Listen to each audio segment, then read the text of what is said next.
Hollow by Heather Hammond. It's C1 from the grade 2 syllabus.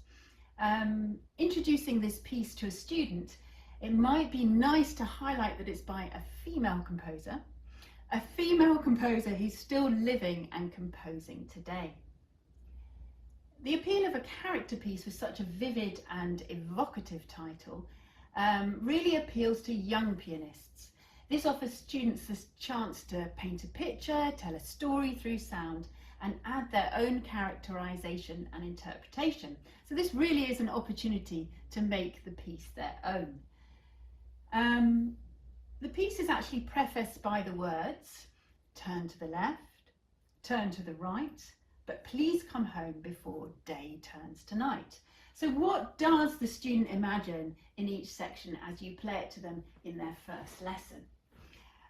So what I did with the student is I gave them a pen and paper and I said, I'm going to now break down the piece into small sections, and I want you to tell me your story, what you think is happening in each section. So the first passage was the introduction, bars 1 to 4, and they came up with footsteps creeping along in this pianissimo dynamic. So it was step, wait, step, wait, step, wait, step, wait. And then the following passage we did was bars 5 to 8, when the right hand comes in. And my student thought it was two people in the woods, they're creeping along. And in the following passage, the first theme comes back with a different ending, that's bars 9 to 12. They thought here at the end of that, with the fortissimo outburst, that the ghost jumps out at them. The next section is bars 13 to 21. Now here we've got lots of surprises and explosions of sound, and here there are further boo moments.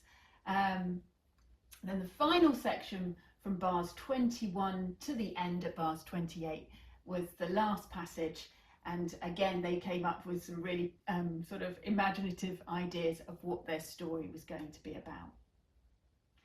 Now this piece is played with a jazzy swung rhythm. So how do we introduce that to our students? I used a bit like the clapping echo games that we do in the prep test. I established it's in 4/4, a sense of pulse. I count them in 4/4. I clap a bar of swung quavers and I ask the student to clap it back to me. So I go 1 and 2 and 3 and 4 and 1 and 2 and 3 and 4, and then I hand it over and they clap it back to me.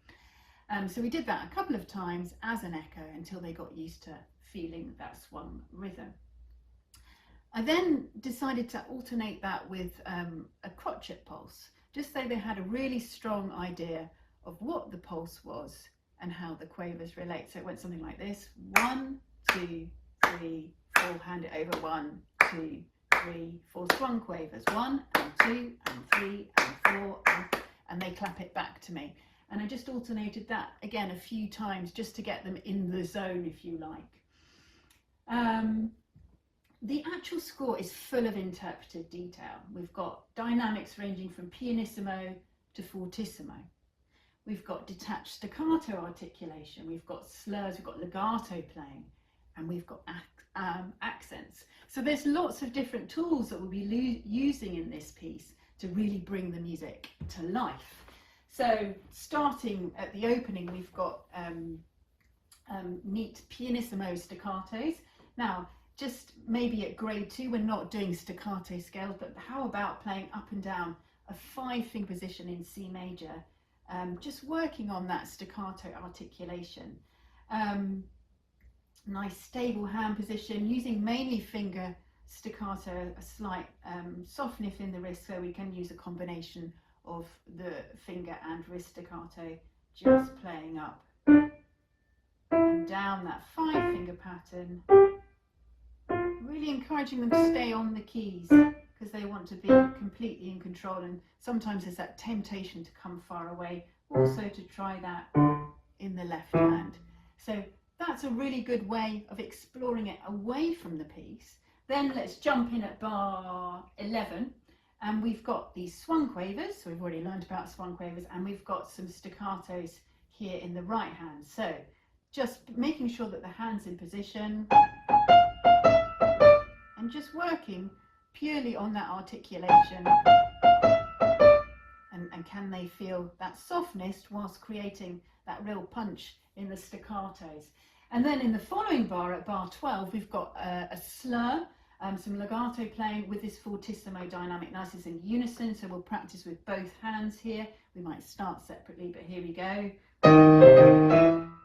So I'm really sinking the weight into the keys and following through with that dynamic all the way through that small figure.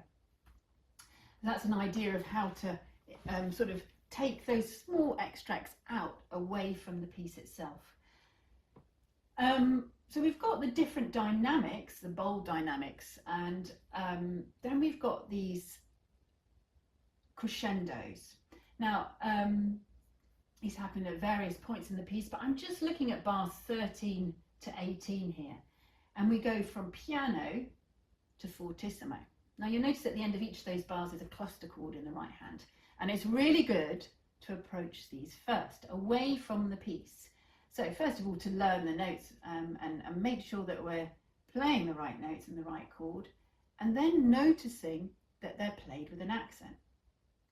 So we've got A, B and E here in the right hand is the first chord. So we've got the chord, we've mastered the notes. How do we play an accent?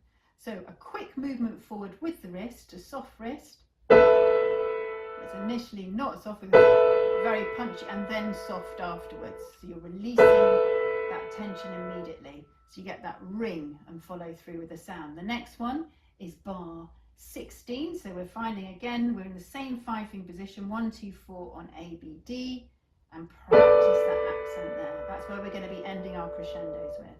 And then the one in 18, A, C and E flat, and practicing that movement forward. Now the next thing you could do, I suppose, with those chords is to say, can you play me the second one? And can they find their position? Because those may be chords that they might stumble on in the initial stages of note learning. Integrating a good crescendo, so going back to what we were originally talking about there at bar 13, make sure the crescendo also is led by the left hand. So we're not just doing a crescendo in the right hand, we're starting from the left hand. So piano to fortissimo. And then really landing on that final chord. That's the next one. And then the last one. So there's a real sense of tension, but the crescendo is also in the left hand. That really helps to support the overall texture. And I don't just say piano to fortissimo. It's piano to fortissimo, yes, first 2 bars. Piano to fortissimo, but a little bit more. And then piano to fortissimo in the final 2-bar segment, because then it just gives it a sense of drive and we know where we're going to. And then there's a real explosion, if I just play the last one again, into the following bar. This is the last one. And that makes way for a really good piano at the start of the final section. Now there were 2 tricky bars for coordination that I just want to talk about, and these are bars 8 and bars 24. To introduce it from the rhythm perspective first, it's quite a good idea to close the piano keyboard and to tap the rhythm of each of these hands. So I'm starting with bar 8, and I'm going to give myself a count in of 1 bar, and then I'm going to tap the rhythm of the right hand on the wood. Here we go.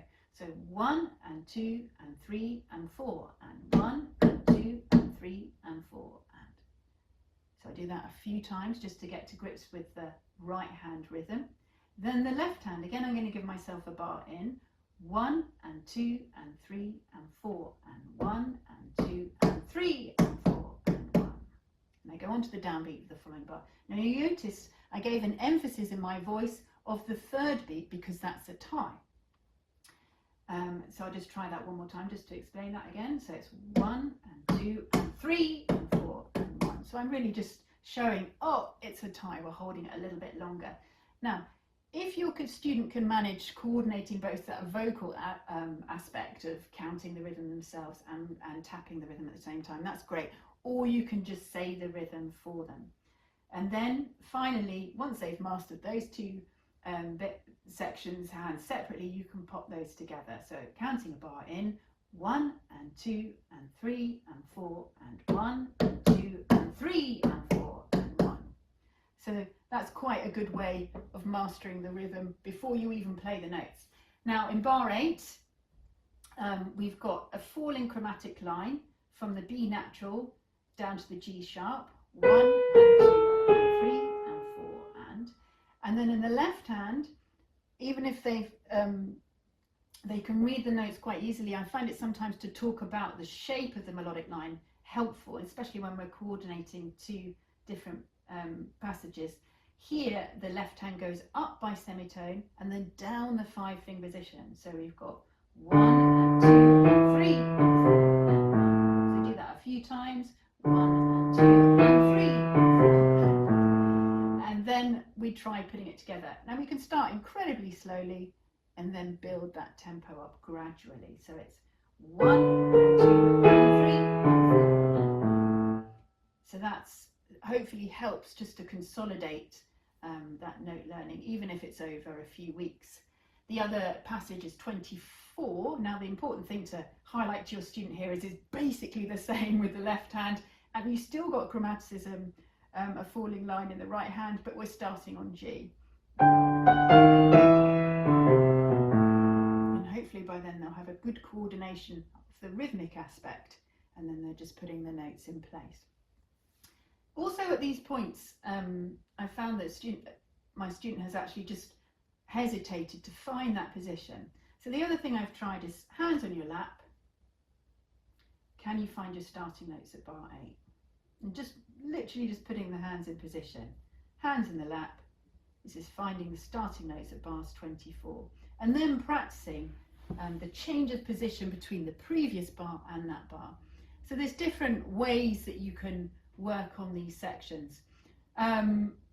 It was quite funny in one lesson that in the final bar we even had a little bit of a verbal extra added, so we were working out the rhythm here, 1 and 2 and 3, and this final chord, first of all you're playing another chord that hopefully you've learned already. It's played with an accent going forward, and we get to use the pedal, so it's like dead exciting. So they also wanted to add a verbal thing, which was really quite fun. I mean, that could be pa, it could be boo, you could sing it, you could just say it. So for the final bar we had pa, and it was really quite hilarious. So it obviously gave them a lot of excitement, engagement, it sparked their imagination, and we had a lot of fun with this piece. I think it is a wonderful short piece. It's by a female composer. It has a great title, and it's certainly one to certainly consider. So I hope you enjoy working with this piece or on this piece with your students.